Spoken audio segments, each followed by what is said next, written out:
You were coming off an emotional win. Kyle was nursing an injury. It seemed like this game had the potential for a possible letdown. How do you think your team responded? Yeah, I think, honestly, and somebody asked me about it yesterday, and I kind of shirked it off because I just didn't even want to address it. Sometimes that's the best way, is to just ignore things like that. So I was concerned with how that would affect us today, and I thought, to be completely self-critical and honest, I did feel like we were a little flat in the first half. The mood was a little flat, but the guys looked pretty confident. And when we went forward and chose to do it, we were pretty dangerous. So all in all, I'm really, really pleased that we got a result, I think, in a little different way tonight than we typically do. So it's important. I think it's really important as you start to enter the stretch and start to enter the playoffs. You have to feel like you can win in multiple ways.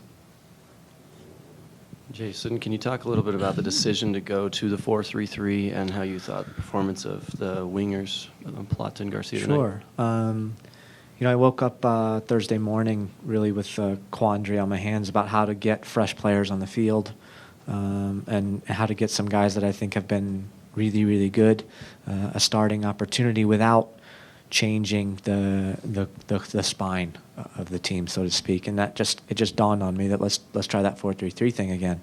And then just in watching Houston a little bit and seeing what they were bringing to the table, I thought it was the exact right opportunity. So I thought it was okay. I think Garcia and Plata worked very hard. I think both of them were in and around some dangerous things. I think in the first half, towards the second half of the first half, we were really quite dangerous, just a little bit unlucky not to get closer to goal a few more times, and just took a few too many risks with the ball when I didn't think we needed to. So my biggest complaint on those two players in the first half is I thought they were taking a few too many risks unnecessarily, when it's just simple movement. And the other thing that I think that if we're going to continue forward looking at that, we've got to get those players to move more. I don't like them standing on their outside backs and getting themselves marked. Jason, it seemed like Ned Grabavoy was all over the field today. This year has just been different for him, hasn't it? I mean, how important has he been? I think probably with part of the departure of Will Johnson meant that Ned knew he was going to have to take a bigger role. Ned knew that he was, and I didn't hesitate to tell him that basically he's a lockdown in the starting lineup for us. And I think some of that just has brought some more confidence out in him. He's also had a change in his life with having children. The best year of my entire career was when I had my first child. So I think it changes you a little bit and makes you become a little bit more intently focused on how to get the best you can out of the limited time that you have to play professional soccer. So Ned has been nothing short of spectacular. And it's interesting because, I would have said, he should be in with every bit of chance to be our MVP, but that's forgetting Nick Raimondo and forgetting Kyle Beckerman and Javier Morales. I mean, there's been so many guys, Nat Borchers, Sabo, when he's been with us, have been spectacular this year, have given everything they have every minute they've had opportunities. Jason, you had alluded that Beckerman was 50-50 coming in. I lied. All right, then. But he has played so many games over this month. Yeah. Do you feel like he needs a rest soon? Yes, he does. And we're going to attempt to get him that rest through trainings this week. That's going to be our answer to that, because I feel he's just too important for us to be resting him in a match, especially a critical match like we're facing next weekend in Los Angeles. But we do have 3 games again next week, and maybe during that week there's a chance or a forced opportunity where we just make up our mind early and do it. Tough, though. It's just tough to do that because I'm a greedy guy. Jason, it seemed like you guys were fairly effective in dealing with Brad Davis, especially in the run of play. To what do you attribute the success against a player of his quality? I don't know. I don't know that I felt like we were really committed or focused on Brad Davis. I think that we were just committed and focused to defend in all areas of the field. We know that that's an area that we've needed improvement on in the last 3 weeks. We haven't had a shutout in a long time. And now I feel like the guys put a special effort forth to make sure that happened. And maybe that had some of the reason that Brad was a little bit limited in his impact in the match tonight.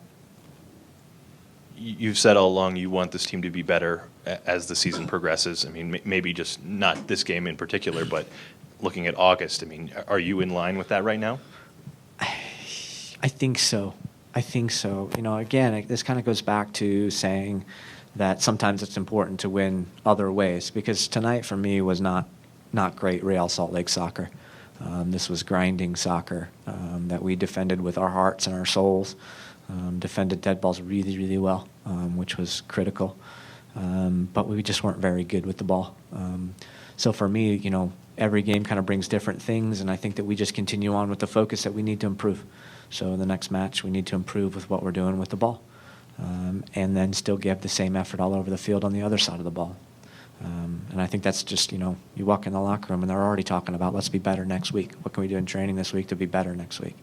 That's pretty cool. Jason, what did you think about the play of your back line, and specifically Borchers against Will Bruin? Yeah, difficult matchup for him. Carlos chipped in as well with some great efforts with Mr. Bruin. Beltran and Wingert made some really critical tackles when the ball was played in behind them. Wingert with clearing the ball that was crossed right across our 6-yard box.